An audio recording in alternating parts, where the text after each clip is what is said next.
És d'Emili Samper, que també és aquí, que també és investigador del Departament de Filologia Catalana, que a més és fotògraf i que és expert en blocaire, expert en còmics,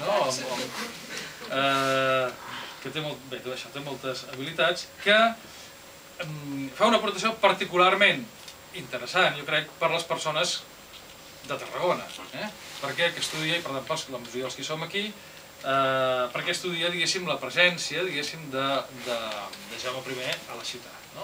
I la veritat és que és molt important aquesta presència, perquè a més se senten tres coses, però un és el banquet de Pere Martell. Ell estudia tant el tractament que se'n fa des del llibre de Jaume I com després la història i altres fonts com les rondalles. Però, esclar, jo crec que a vegades són més boniques les rondalles que no pas la història, perquè, esclar, pensar que la conquesta de Mallorca es va decidir a Tarragona amb un banquet és una cosa molt bonica, no?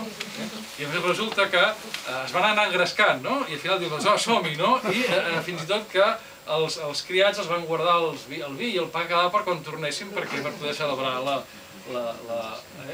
està una mica sec, però... Optimistes per això.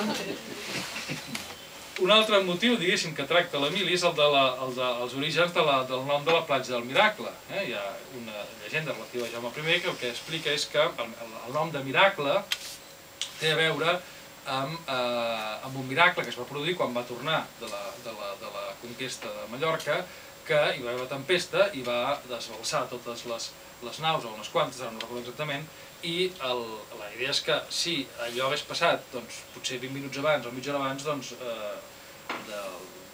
molt al rei en Jaume no se n'havia cantat mai més ni gall ni gallina, no?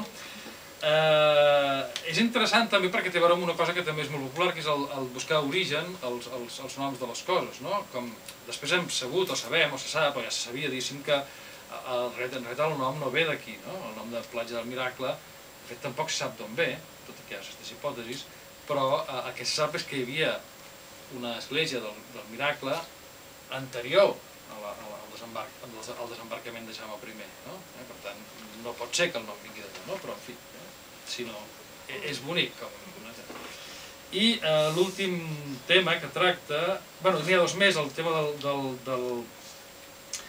de l'abat d'Escaladei, d'una conversa entre el Jaume I, que també de fons és una facècia, diguéssim, i especialment interessant és una mica tota la història de les despulles del rei, que això sí que té a veure amb la realitat, de les despulles de Tarragona, Cipollet, Xiqui d'allà, tots els vols, això que realment, jo crec per un... Jo quan llegia allò vaig pensar, això un tarragoní s'hauria de saber de memòria, tot això, no? Vull dir que, per tant, ho teniu, ho teniu. Continuem,